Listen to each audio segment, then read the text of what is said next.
Welcome to the Butcher Block Horror Podcast. I'm busy, Joe. Where Busy. Kane is normally on the ball. That's but fine. not I today. forgot to mute my phone. Did you put your dogs in the trash? I put them your dogs outside. in the trash. Turn your fucking phones on silent. Let's get the show on the road, loves. Come on. Oh, you love me. Welcome to Butcher Block Horror Podcast, where we exhume horror movies from the past and cut into what makes them so delectable. Yes, welcome. Hi there. I'm Hi. Kane. I am JD, I think. And I am Joe, maybe? You're definitely Joe. I mean, I'm pretty confident in you being Joe. I wish I were. As well as, are you Is there confident in another name you yourself go by? being Kane? It's not that. It's just, I don't know. Sometimes I forget. You forget that you're Joe? Yeah. Well, he also goes by Beelzebub in his dark apparition form. One time at the foot of my bed, he appeared. Today, we're going to be throwing the house by the cemetery, otherwise known as the via by the cemetery, onto the slab and carving up our favorite portions for Skeletor to threaten you with our unwitting victims. Yes, He-Man. Don't think of it. If you enjoy the taste I of these already thought of feasts, if you enjoy the taste of these feasts of fright, then give us a like and subscribe. Be sure to click the bell. You should also go to our website. We give you brainworms.com. Yes. This will allow you to look at the other projects we're thinking about doing, but never ultimately doing. Yes. Yeah. And also allow you to link to our Patreon. Yes. Give us $1. Give us $1 or two on Patreon. Give us some money. Are you done? Please. All right. Always say please, Joe. Always. You can join our Discord server. Yeah. Feel free to drop by. There's usually one of us in there dicking around. You said JD. chicken. Why don't you give us a synopsis Hi. of The House by the Cemetery? I think I will. Yeah, good luck. I think I will. But first, House by the Cemetery was released August 14th of 1981 in Italy. It was then released in France of October 15th, 1982. And then finally, June 1st in good old America in 1984. Fuck yeah. It has a runtime of 86 minutes. The budget was a little tricky to figure out, accurate information on, but I gathered that, they give you this astronomical figure in Italian lira. I did a conversion. I figured that it was somewhere around 400,000 US American dollars to create this film. They did Nice, a lot nice. with a little. Yeah, which is Yeah, a they did. hella chunk, and probably they were making this, right around 80, 81. So the film, it basically grossed 900,000 US dollars. Again, there was this astronomical amount in Italian lira, but I converted it to figure out that it cost about 900,000 US dollars. Right on. So this is actually one of Fulci's most financially successful films during the 80s. Huh, which is weird because even other Fulci movies that we've watched up for this, I thought were better films. Yeah, this was probably the slowest of the three Yeah. Gates of Hell Trilogy films. The Beyond. What was the first one again? City of the Living Dead. City of the Living Dead. My brain just needed a light jarring and Just a gentle tap. Do you want me to tap, hit tapping. you in the back of the head gentle with a massage. tennis racket? yes. No, he wants the pain stick, Joe. Pleasure. Oh, pain! So yeah, the synopsis overview by popular demand. I will stand and fucking deliver. Stand right and now. deliver. A youthful, unassuming family A escapes sweater-loving family. a turtleneck-loving family escapes the hustle and bustle lifestyle of New York City. New York City! Relocating from their tiny apartment to a spacious New England demonic hell house. If they only knew of the dark monstrosities and past, or even just the ghoul dwelling in the basement, if they only knew. They find out.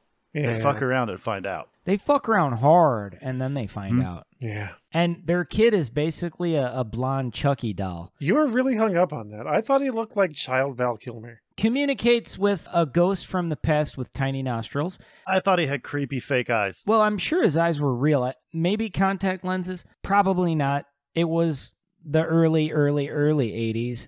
And I don't know if they were playing games with contact lenses like that at that point, but yeah. Yeah. He had like Alaskan Malamute eyes. Is that all? Do you guys care who directed this? I care very deeply about who But directed this. we need to acknowledge the fact that we talk about this guy a lot and that we will continue to talk about this guy a lot. Yeah. Oh, yeah. We are going to spread our joy around the It's not the only universe. thing we're going to spread. That's true. Talking about cheeks? Yeah. Okay. The one and only Lucio Fulci. Hell yeah. Born June 17th, 1927, in Rome, Italy. And sadly left us March 13th of 1996 at the age of 68. An absolute legend in the horror genre and giallo films. A career spanning 5 decades, as he was involved in many other genres as well. That crafty little beaver, Lucio Fulci. Wait, what? Yeah, exactly. I mean, I wouldn't have put that way, but go nuts, I guess. Hey, dude, I'm living my best life over here. That's all that matters. Yeah.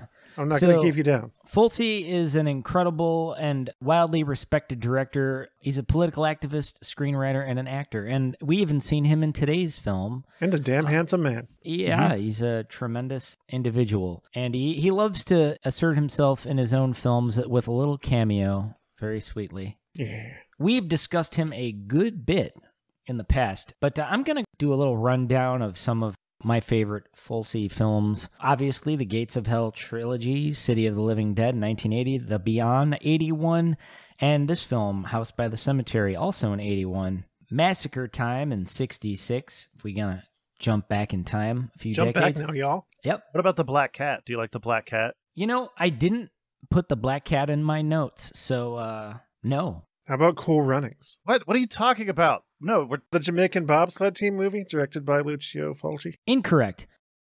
Don't Torture a Duckling in 1972. White Fang in 73. 4 of the Apocalypse in 75. Zombie, aka Zombie 2 in 1979. And The New York Ripper of 1982. Do you guys give a shit who produced this film? I care deeply about who produced this film. Okay, so do I. I love this movie, even though... I mean, I'm kind of nervous. Well, we've mentioned this individual what if I in the don't like past. this producer? You don't have to like him. What if they changed? It doesn't change the fact that he produced the film. It's a slow build. You could feel any way you want. Yeah, it takes a long time to form a lasting commitment. You just have to open up to those feelings and let things unfold. Yeah, open up your heart, Kane. Like a beautiful flower, Kane. Exactly. Thanks, Joe. So the producer of City of the Living Dead was Fabrizio De Angelis. Born November 15th of 1940, also in Rome, Italy. We got a little repetition going on there, a little Rome, Italy motif, if you will. Director, screenwriter, producer, worked with Fulci a good bit. New York Ripper, Zombie, 2 of the 3 Gates of Hell trilogy films, this one and The Beyond. So on the production end of this film, there's a few things to keep in mind. Based on the production end of this film, now use your imagination. Kind of go ahead and squint with your mind's eye. I'm going to take you on a quick journey here. What kind of a journey? Is it an educational journey? I hope so. I really do. Will you hold my A lot of hand? the time I'm babbling nonsense. Will you shrink us down into a magical school bus? You know, it's kind of like inner space. We're going to be put into a syringe and then stuck into Dennis Quaid's ass? Well, That's my dream. Maybe. Yeah, I mean, that sounds reasonable. It sounds like a time. Anyway, Fulci always talked about wanting to make some kind of tribute to H.P. Lovecraft. And I don't know why I understand why he loved H.P. Lovecraft's work, not necessarily loving H.P. Lovecraft as a human being. Because H.P. Lovecraft is a dead racist. Famous dead racist, H.P. Lovecraft. Pretty shitty human being, but an excellent writer of horror. Fulci always wanted to sort of make a film that was more or less written as if it existed in the Lovecraft universe somewhere. So not really like make a film off of one of his stories, but just sort of make a tribute to. Which this movie didn't. I mean, I guess it had like an academic in it. It had that aspect of The smarts. But really nothing else felt terribly Lovecraftian. It was the smarts. Yeah, I guess that's it. But that was the intention behind this one. And I know that might sound a bit odd, but it was well documented that Fulci thought of this film in particular in that way, that this was sort of like his little nod to H.P. Lovecraft in some bizarre fashion. So not sure it translated as such, but yeah, so, but Whatever. That was the intention. Anyway, the film was shot over the course of 8 weeks between March and May of 1981. Shot on location in New York City, New York Boston, City. and Concord, Massachusetts. Yep, dip your chips in that. What kind of chips? Crunchy, like a deep fried tortilla sort of thing. Okay. Cool Ranch So Doritos. you went straight to Cool Ranch Doritos. Yeah, if you want to get extra processed, yeah, you could grab that tortilla chip with some strange processed dust. Get your hand all dusty. Yeah. But it's kind of fun to like lick the fingers clean after eating those. I'm not going to lie. I don't like that feeling. Yeah, it's a little weird, right? Probably because you try to get other people to lick your fingers clean, Joe. Yeah. One of my favorite things to do is, I'm one of those people who will like still write checks occasionally, and like I like to indulge in like a small bag of Doritos and then like write any bills out check-wise that I have to send out in the mail. All right. Are you doing drive-by Doritoing? I kind of am, and I'm okay with it. Targeted fucking mail attack with Dorito dust? Yeah. So like my landlord and a few other people who I may have to write checks to, that's fine. Why is this check so zesty? Yeah, it's very, this is a tangy check. Martha, can we get some Doritos? I got a hankering all of a sudden. Yeah, right? It's like a bizarre form of advertising. I don't get paid by Doritos, though. I probably should, but anyway. Have you written Doritos? They should at least give you some free I Doritos. think you should write them. Oh, should I inform them as to what like, hey, my I check just wanna writing let you know practices involve? That every time I write a check, I eat a bag of Doritos. And then handle the It check in the smells envelope. I'm on a podcast with tens of regular listeners per week, and we will happily promote your product. Right. Send us some chips. Yeah. This is all just a clever ruse to get more Doritos. Yeah. I'd rather have Zaps. If I was picking my favorite chips right now, I'd go with Zaps. Oh, is that because they're from New Orleans? Yeah, maybe, you facetious asshole. I'm a fan of Takis. Takis are a very good snack, and I recommend them. I'm Grippos all the way. Right on. I feel that. It's like one of the few things that Cincinnati did right. If any of these snack manufacturers happens to hear this podcast And want to endorse us. yeah, wants to get your name out there to our many fans, Our tens of fans. send us an email. I mean, honestly, it just sounds like we need to do a Butcher Block live stream where we all taste each other's favorite chips. Sure. But from off of each other's fingertips. Yeah. Or just like out of our palms. All right, well, we'll be together in New Orleans in October. Yeah. Opportunities. What are we talking about? What happened? The producer of... I just want to talk about snacks. I don't give a fuck about this movie. I do. This movie's great. It's a cool flick. It really is. We're talking about the producer. So anyway, in 1983, DeAngelis adopted the stage name of Larry Ludman Sure. and made his debut as a director and screenwriter with an action film boasting 2 sequels titled Thunder Warrior. Warriors! Sounds like wrestling. And what's funny about Thunder Warrior, and I was tickled when I researched this because I grew up during the era of Rambo, and this is basically like an even more Italian Rambo, like double down on the amount of Italian that Rambo could be. This is it. Right on. So anyway, the Thunder Warrior series is hilarious, and it really just dry humps First Blood to death. That's all I've got on the director and the producer. So if anyone would like to follow me up nice and strong on about the writers, Oh, yeah. I'm sure you would fancy that a good bit. I can say a few words about some writers if you like. I'd love it if you would. Yeah. As discussed, but I want to say it again because I like to, this movie was inspired by the writings of famous dead racist Howard Phillips Lovecraft. Very dead, very racist, but very influential on the horror genre. Kind of the first incel in a lot of ways. I mean, yeah. The story was written by Elisa Briganti, partner and frequent collaborator of Dardano Sacchetti. She has writing credits in film and television, specifically Italian film and television, running from the 70s to the late 2000s when I'm pretty sure she retired. Her horror credits include Manhattan Baby. I don't know why I say Manhattan like that on this podcast. I don't either. What's wrong I with don't you? know. It just comes out of my Manhattan. Manhattan. It just comes out of my mouth. Manhattan. It's like when It's you very say John .com. Malkovich sounding. It sounds like Yeah. John Malkovich is saying it. Manhattan. Manhattan. It is, yeah. Same energy. Ratman, which we talk about pretty regularly and should watch at some point. Zombie Flesh Eaters and A Blade in the Dark. Hell yeah. I'm a fan of the zombie flesh eaters myself. I haven't seen Yep. it. Should see it. Yeah, it's fun. Right on. The screenplay was co-written by Dardano Sacchetti and Giorgio Maruzzo, Ooh. who we've talked about at length. Oh, yeah. I would like to clear up real quick because I know sometimes we just gloss some stuff over. But Zombie Flesh Eaters is Zombie or Zombie 2? Yeah. Zombie. Can I finish? Yeah, or I you just wanna... wanted to clear it up because I don't want people to be confused. Sure. Looking for a fucking Zombie Flesh Eaters and Zombie 2. Like, no, these guys sounded like they really believed they were telling us the truth. All right? Fuck.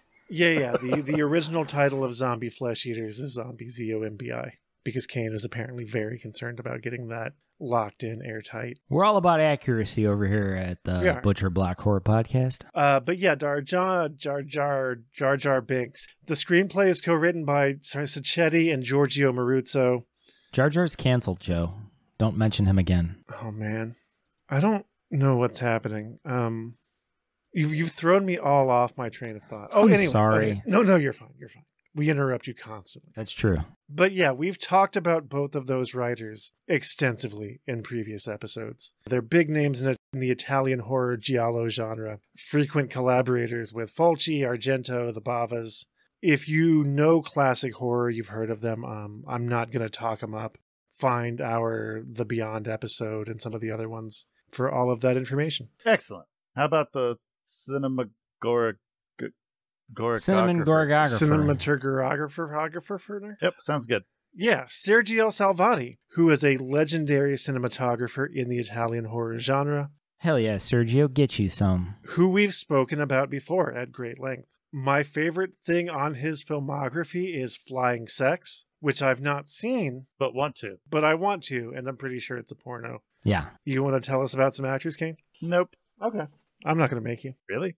After all that shit I gave you, you're just gonna let me walk away from that? Yeah, We're gonna create the illusion that you're scot-free, and then we're gonna come up from behind with the pain sticks. And, okay. Well, then let's just bypass that. Go ahead and get to business. Right. Katarina McCall. She was actually...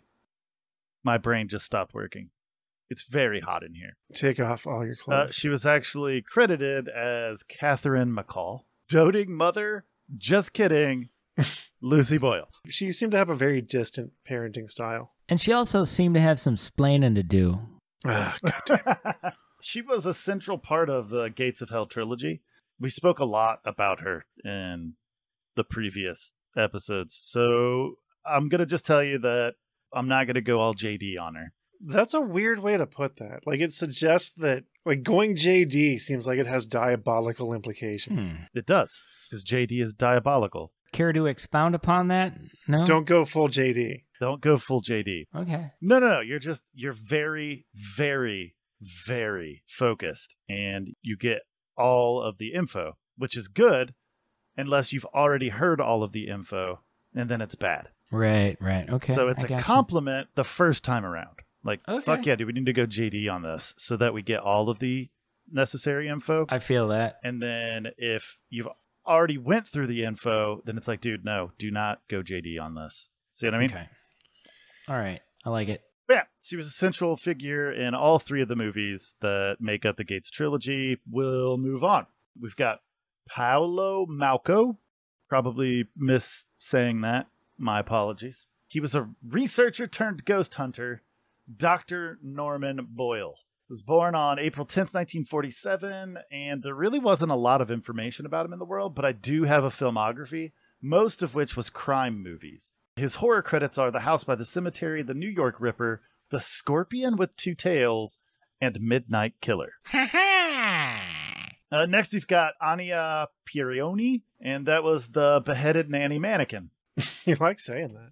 I do. It's the beheaded nanny mannequin. It's just fun to say. How? In fact, of you guys should try saying it. Fucking But band name would that be? It is fun to say. Yeah. Bands out there, you're welcome. Beheaded Nanny Mannequin. It's a good band name. Beheaded Nanny Mannequin opening for Slayer this Sunday. Sunday. If you follow the Butcher Block Horror Podcast on Twitter, can we get hashtag beheaded nanny mannequin trending? You bet your sweet ass you can.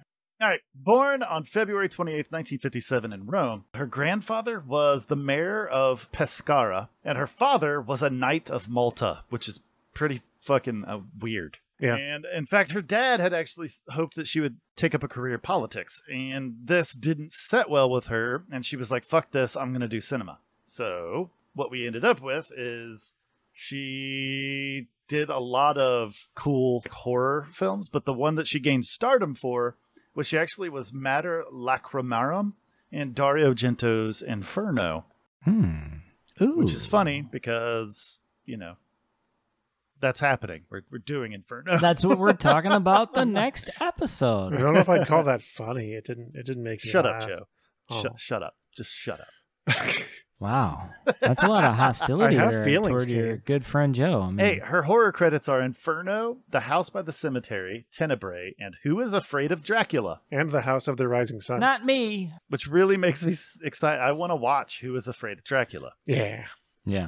Giovanna Frezza, those piercing, creepy kid eyes. He played Bob Doyle. Was born on September 8th, 1972 in Potenza, Italy. He is currently a former child actor, diver, martial artist, and product developer. Oh, wow. Wow. Yeah, he actually made his debut in a comedy drama in 1980 and then continued to play juvenile roles. His last role, which is funny, was in Demons 1985. Oh, no shit. His horror credits include The House by the Cemetery, Manhattan Baby, which has already come up a couple of times, A Blade in the Dark, and Demons. He's currently living in Chicago and is a married father of 3. Wow. Go knock on his door, JD. See how he's doing. I know. I need to figure out where this person is and go and ask them about this film. I'd love to know some information. I'm sure that won't be creepy and upsetting at all. I'd be like, hey, remember when you were a kid and you remember were in when House you were by a the child in Cemetery? this film? Yeah. Let's Yeah. talk about it. Incredible. Show up with a camera. Next, we got Dagmar Lysander. This house is definitely not clean. Dagmar! Laura Gittleson. She's born June 16th, 1943 in Prague, Czech Republic. She began her career as a costume designer in the Berlin Opera, which is pretty fucking neat. Her first acting role was in 1966 in Spare Berserk. She worked regularly in Italian crime, horror, and erotic movies. Thanks. Her horror credits are Hatchet for the Honeymoon, and that was actually her first non-erotic film. The Iguana with the Tongue of Fire, which sounds like an erotic film. It does sound, pretty erotic. Werewolf Woman, The Black Cat, and The House by the Cemetery, and Devilfish, which is essentially Jaws. Right on. How many erotic films have you been in, JD? Oh, geez. That's not appropriate, Joe. We don't do that to JD. Yeah, don't put me on Yeah. blast. I mean, I just find you to be a very erotic person. Because I wear marshmallow fluff for underwear? Yes. Yeah, that's... What? Yeah. Sounds very sticky. Carlo DeMejo. I'm probably saying that wrong, but It's fine. Mr. Wheatley. Words are made up. Yeah. Born on January 17th, 1945 in Rome, he was the oldest son of jazz composer Oscar DeMejo and had his breakout role as a male prostitute in Pasolini's Terama.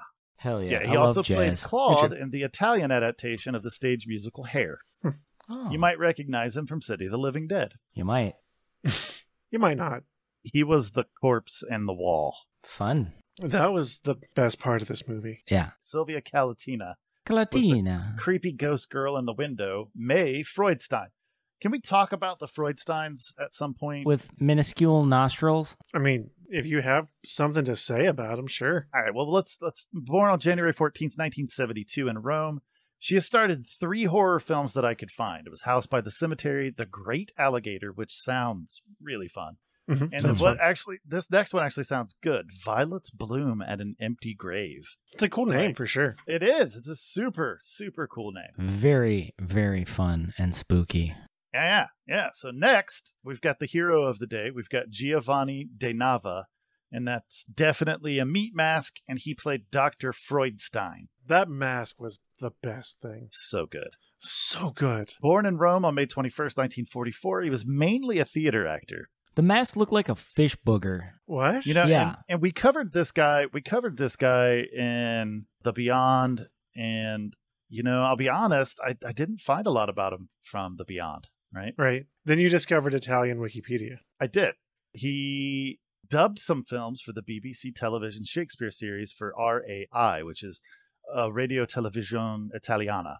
And that was his only experience as a voice actor. His horror credits are, and I'm specifically doing it this way, And You Will Live in Terror, The Afterlife, which was The Beyond, Murder Rock kills with a dance step, and the mansion next to the cemetery, the villa next to the cemetery, the house by the cemetery. And then last but not least, we've got Teresa Rossi Passante, and she was kind of like the creepy old nanny mom type person. Sure. Who took the children off to the netherworld? Yep, Mary Freudstein, which it's definitely, it takes me to it. Freudstein does a thing. I'm sorry. She was born in Viadana, Italy on April 25th, 1913. You know, tracking down info on folks from 80s horror boom is difficult, just especially as it is. Italian horror.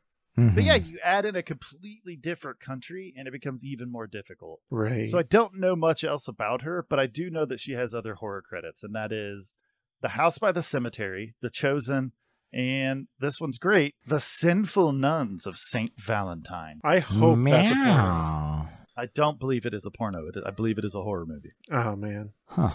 Is it at least nunsploitation? I mean, probably. Sounds like it. Yeah. All right, so real quick, we're gonna talk about Freudstein. Yeah, Okay. Get it out of your system. let's do it. You know, I love Lucio Fulci. I love his movies. I Same. love the weird shit that he puts in his movies, like And the live insects. like real maggots and shit like that. I'm here for that. But why the fuck you mix Freud and Frankenstein into one last name? I'm never gonna understand. Yeah. Yeah. Like, there's no connection between. You know what? That's just gonna lead down a It rabbit feels hole. like that, more of a nod to Mary Shelley than it does to H.P. Lovecraft. Am I wrong? Yeah, no, you're not wrong at all. yeah, no, it definitely has that. I mean, the elements that kind of make me feel H.P. Lovecraft influence is the fact that we've got an academic coming to New England, of course, because Sure. New England is where all of the cosmic horror happens. Right. Right. He comes to New England and he's continuing research that Dr. Freudstein had started. Right. And it leads him into unimaginable horror. Sure. That is incredibly H.P. Lovecraft. That is Right. pretty much any H.P. Lovecraft short story that you read. It's probably going to have an element of that in it. Yeah. I don't disagree that those were very Lovecraftian elements. But what didn't feel Lovecraftian was anything the fuck else. Right. Well, what about that person transitioning those children at the end? You know, she was like taking them to this like other place. They didn't really show the boy be murdered because that would just be kind of foul for any film to show a child be murdered, but they Sure. implied it. Don't ever watch Feast, JD. I won't. I'm not into that sort of thing. Don't ever watch Feast, because there's actually a child in a wheelchair Okay. that gets murdered in the Right. movie Feast. Yeah, let's not talk about that one then. Yeah. But yeah, I feel like that element, like they're this, you know, this other dimension, this like almost like a realm keeper. I think that's who that nanny represented. Sure. Well, she wasn't I don't think Mary Freudstein was the nanny. I felt like she was like Fran Drescher was the nanny. That's true. But go ahead, Kane. Go ahead and make your point, because I need a second. it's just getting interesting. I need a second. Did I you say didn't something you didn't so like Joe's dumb that I pitch? just That was like a threw you off curveball. your It game? jarred your brain. All right, okay, I'm fine now. Mm. No, I think that, you know, she had this kind of fairy godmother Sure. type feeling to it, you know, like Okay. she was kind of But like a watching very out for the spooky kids. Like, one. she was definitely super spooky, and she couldn't actually save the kids Right. from the But she could horrors that were escort them coming to some other realm. someplace Yeah. else. Yep. Sure. Protect them after that. Like, once Land they of child died, ghosts. yeah, Well, we don't know that they were protected. I mean, for all we know, she could be like some witch eating Hansel and Gretel, you know, as they walk off into that's this. a good point, because there's a bunch of children crying throughout the film. That's true. Yeah. Yeah. There's definitely like too many. A motif of children Yeah. crying was Yeah, the, there's just you know, throughout the film you're randomly uncomfortable. hearing Yeah. children crying through the walls and all that stuff. So we don't know where she was really leading them. It could have been to just sheer terror. Or she could have, since it was all just kind of whine crying, Sure. Mhm. she could have led the children to a toy that they both really wanted, Sure. Right. Sure. but only allowed one of the toys to exist. And when both kids tried to stake ownership, like stake a claim, she then took the toy away since they couldn't share it. This is really high concept. You've thought a lot about this. I didn't. It just popped into my head right now. That's what happens to Kane when he only sleeps for 2 hours. Yeah, we're very sleep deprived today on the Butcher Block Horror Same Podcast, here. which might explain the weird energy that this episode has. I mean, all of the episodes have weird energy You're these not days, wrong. Joe. I'm resting my head on my desk right now. I'm holding the microphone next to my lips, and I'm just like... You could rest your head on my lap if you wanted. Hey, would you guys like to hear about the score? Hey, my. Let's do it. Yeah, let's do that. That's fine. All right. Well, unlike many of Fulci's films, this score wasn't done by Faccio Frizzi. It was done by Walter Rizzati. And I found zero about him aside from his horror score is just this movie. He's done a ton of other scores, though Love, Wedding, Repeat is the most popular movie that he's done. Sure. Yeah. Well, I just might add real quick that this was a solid effort. If this is your one and only shot... Yeah, the soundtrack was good. The soundtrack was good. It had some weird fucking path that it took during different points of the movie. Like when they were driving the funky to New disco? England, I felt ways about that. Yeah. Yeah. I thought it was jamming. I had a good time with it. Look, man, I'm not saying it wasn't jamming, all right? I'm just saying it felt weird being in a Fulci film. Sure. Yeah. The score didn't feel unique. Like it felt like sometimes it felt like John Carpenter. Sometimes it felt like Goblin a little bit. Exactly. Sometimes like it felt like Castlevania. Yeah, sometimes it felt like Castlevania. Yeah. Very Castlevania. But at no point did I feel like it had its own voice. Honestly, though, I still liked it a lot. Because I liked it too. I like Enjoyable. all of those things. Yeah. Except for the funky disco part. That was That I weird did for me. like. That was the best part. Yeah. All right, well, I mean, that's it. That's all I got on the score. JD, let's talk about those special effects because those special effects were fucking impressive. Yeah. Yeah, there was Great time with those. a good bit of fun to be had by watching this film. So there's an interesting little twist that I researched through who actually received credit for the special effects of this film. Mm-hmm. The effects, even on my DVD copy, the copy that I have, that is credited to Gianetto de Rossi, but the actual effects were created by Maurizio Tarini. Yeah. So this is Tarini's efforts. A lot of it were, he was just listed as a makeup artist on the IMDb page, but Which is funny, dude. I'm so glad you brought this up. Keep going. Yeah. Sorry, I keep interrupting. This is just exciting.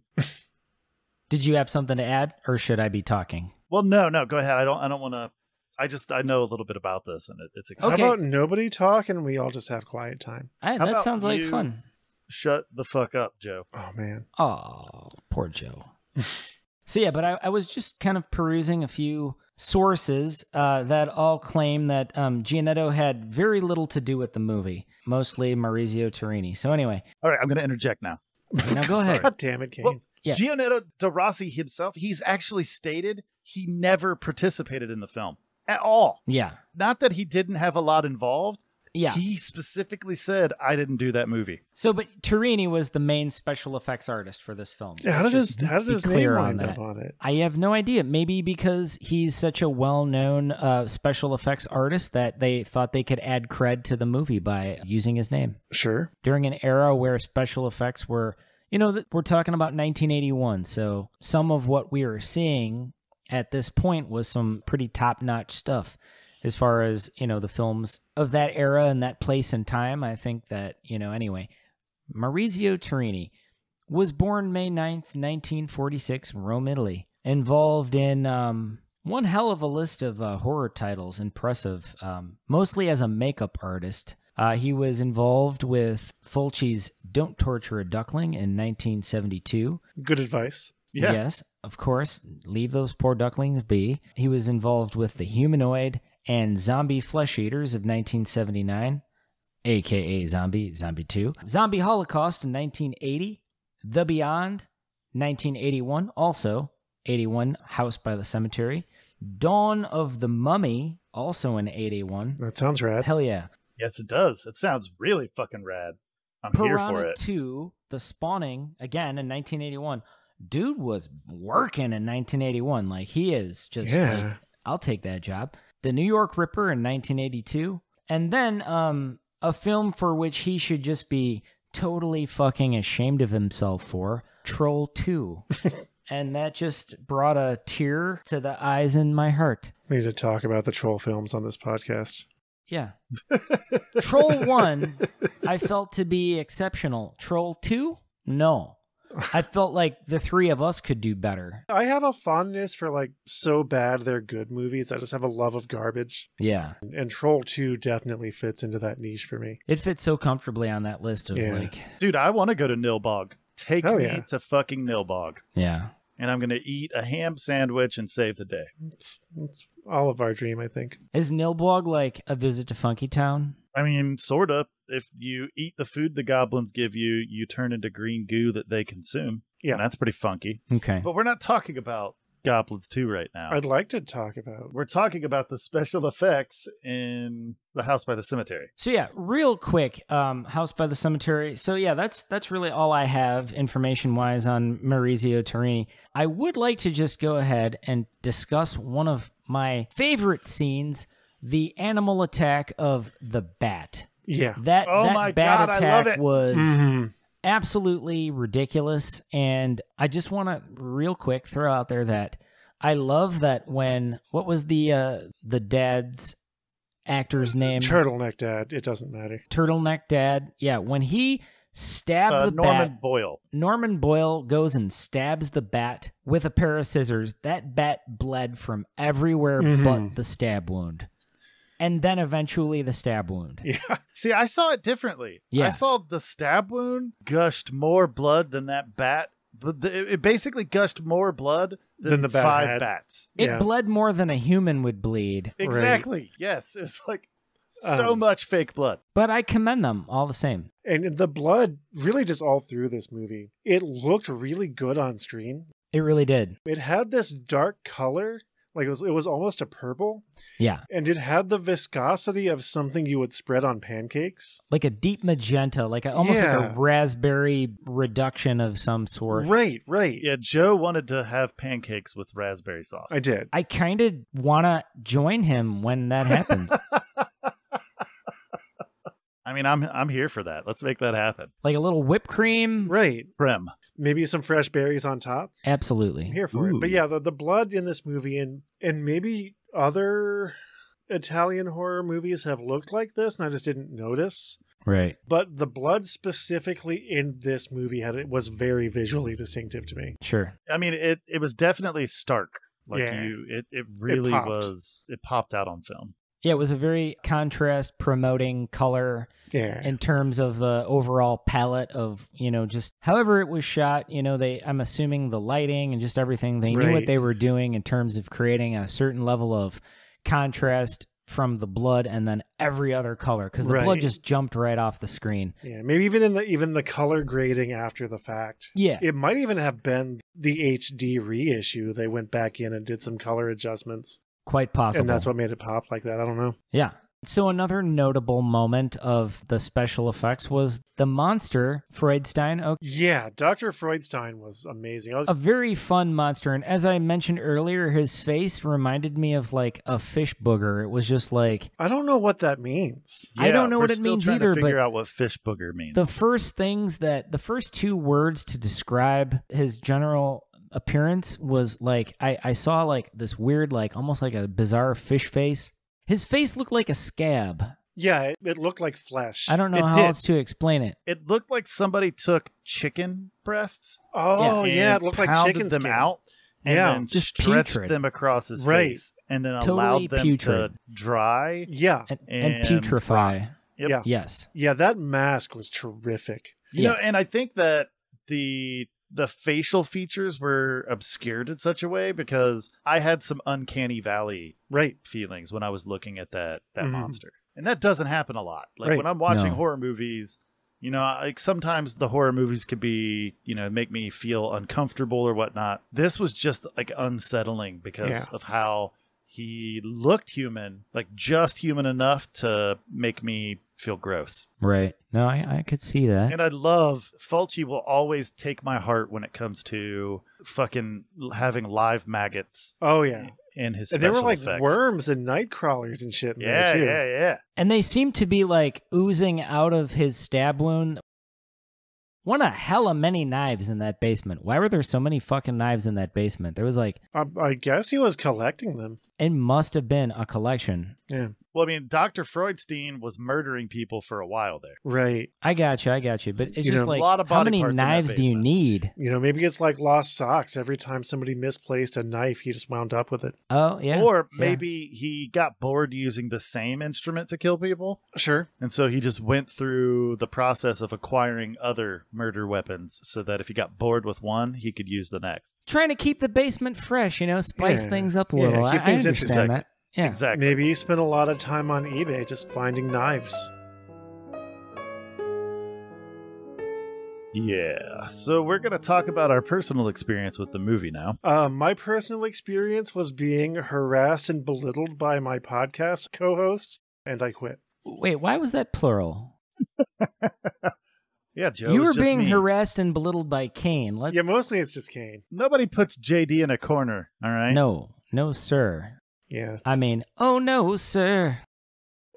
Joe, I want you to tell me about your personal experience with the movie. I was going You can to, quit but then when you you're kept dead. hurting my feelings, and now I You don't can want to quit anymore. when you're dead, Joe. Quit when you're dead. That's how that works. Damn it. It's like joining a gang in the 90s, all right? You quit when you're dead. Well, now I just want to die more, so I don't have to keep doing this. Well, Whatever. I say go ahead and dry your eyes with Kane's wrath and finish up your... Yeah, dry your eyes with my wrath and tell me about your personal experience with this movie. Yeah, I'll do that, I guess. I hadn't seen this movie until today, technically Friday, because it seemed like God was actively trying to prevent us from watching House by the Cemetery. Yeah, the gods have been working against us for this episode. Just internet outages and the horror podcast gods. natural disasters, just everything in the universe was trying to hold us back. Yeah, But we're doing it anyway. We prevailed, yeah. we did. I hadn't seen it before. It was good. It felt a little slow in parts. Definitely the weakest of the three. Yeah. It wasn't like Sleepy time horror. it wasn't like Demons where there's just constantly fun shit happening on the screen. Right. Mhm. Like katanas and Yeah, bandanas and rock music. But I had a good enough time. It was a fun horror movie. The Dr. Freudstein was amazing. Potentially, just in terms of pure aesthetics, one of the best movie monsters I've ever seen. Yeah, I really hope that I'm going to write behavior and be like, hey, I know it's a fucking deep cut, but can we have Dr. Freudstein as a killer? Right.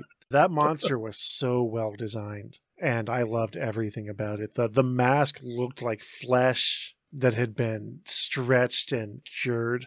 It was just like the way that actor walked and moved all spindly and Ugh. lurchy was creepy as fuck. Rode hard and put away wet. Yeah, like it's worth watching the movie just for the last 20 minutes when that monster is in it. When he's doing his thing, which is murder. Yeah, just a lot of murder. Yeah. Oh, we should probably talk about Turtleneck, Joe, since you brought it up first. Yeah, it was we pointed out all through the film that the main character, whose name I've forgotten, Dr. Boyle. because he was very forgettable. Dr. Yeah, Boyle. Dr. Norman Boyle. Norman Boyle. He was very fond of sweaters, specifically turtleneck sweaters, although occasionally he would mix it up with a nice cardigan. Sure. And one of the very few scenes that he didn't show up in a turtleneck that day, his neck gets ripped out. Yeah.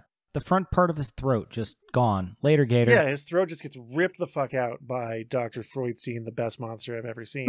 And he did it with the bare hand, too. He's just like, guess what, fucker? Yeah, just dug his fingertips in there. He didn't even have claws or anything. He just jammed his fucking nubs Didn't in. even have I mean, fingernails. That's pretty common for a Fulci film. Sure. The zombie, monster, demon, whatever. Mhm. They don't need claws. They just have very powerful fingertips. And Like they can just farmer reach in there and strength pull or it out. something. Right, Yeah. yeah. The flesh that would hold the nail bed was just so putrefied that there was Sure. nothing even there. And yet he still had this mystical grip to just Right, go kung ahead fu and grip. claw. Yeah. I like Boyle's Mystical Grip a lot. I'm going to start talking another about band that. name. Yeah, Mystical Grip does sound like a band name. Fuck yes. But yeah, it almost, and I know it wasn't.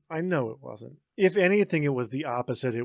It's going to be easier to film this scene if he's not wearing a turtleneck when we rip his throat out. But it felt like a deliberate storytelling choice that oh shit, he didn't show up with a turtleneck today. And then he gets his throat ripped out. Like it was the fault of his wardrobe. Yeah, like if he had just worn the turtleneck that day. But if he had had his armor on, then he would have been May fine. I also add that it might have been a touch of karmic redemption for how long he watched his wife get her ass whooped by a bat. It took him a long time to step in that bat scene. Dude, what was up with that? Even if I didn't necessarily like a person, if they were being attacked by an animal, any animal, my reaction would be to stop the attack from happening. Well, I mean, there is a thing, in a situation, people say your first instinct is either fight or flight. The third option is often to freeze. Yeah. Yeah. So maybe that he just was like so in shock that he didn't know what to do. So you can't necessarily hold that against him, but he did let that happen for a very long time. Yeah, it was going on and on. It really was. So would you say overall, Joe, thumbs up, thumbs down? Where are we going with this? No, I liked it. I liked it a lot. It did drag in parts. The characters didn't really have a lot of meat to them, but I had a good time. I'd watch it again. Nice. The monster was amazing. Dr. Freudstein was incredibly well designed. Kudos to the collaboration of that actor, the makeup department, and the costume department, really, who put him in that jacket thing, because he looked really good. He did. All right, JD, talk about your personal experience with the film. So yeah, I purchased a copy of this DVD, I want to say early 2000s, somewhere around there, and sort of, wolfed it down along with the series, the full series. I remember, I like to watch things in order a lot of the time, so being that this was the last of the trilogy, it was kind of like, oh man, I wish that it had kind of gone out with a little bit of a bigger bang. But I will say that out of the three movies, the special effects were really strong, even though there was a little bit less of it. And it was the tempo was a little off, in contrast to the other two films. Sure. Not terribly, though. I mean, all three of them were fairly consistent, but this one I would say was the slowest of the three. One of the things that I would like to talk about with my personal experience, I would like to kind of get into the elements of like this bizarro realm that I kind of felt like existed. That, what was that actress's name again? The older, like, she was almost kind of like a witch or like a guardian or something. Teresa Rossi Passante. Okay, so I saw that character as like a gatekeeper from the living world to the world of the dead. And I thought that the end of that movie had this sort of like profound visual elements to it, where it's like, even the lighting was strange, and she's like walking these children to somewhere. A lot of blue. Yeah, it was just very somber, dark, very dismal. Just everything about it was kind of off and spooky. Yeah. But I feel like, I guess I kind of mentioned earlier, how Fulci was trying to give a little bit of a nod to H.P. Lovecraft. I felt like that's the part of this story that was the little tip of the cap to that, going off into this nether world, because I feel like that's sort of a little bit of an MO of H.P. Lovecraft. Sure. Other than that, I don't know what else to say. I mean, I feel like I expressed my love for the special effects. There was a solid amount of fake blood.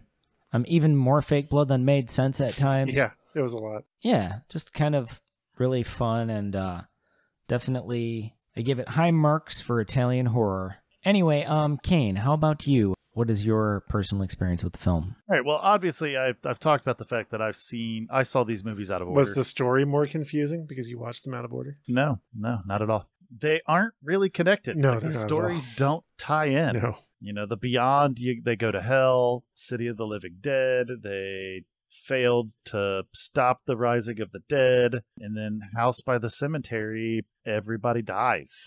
Like this. Yeah. I mean, it's a common Fulci way of telling the story, is that everybody dies. Sure. But I'd always kind of watched this movie in passing. It never was one that I would focus on and be like, oh, I remember this part and remember this part. Sure. But I can honestly say that the last half hour of this movie pretty much redeems the entire hour before that. Sure. Even the parts that are slow, when you get towards the end, it just becomes worth it. You have all of the elements of an Italian horror film, and that includes the lack of followable plot.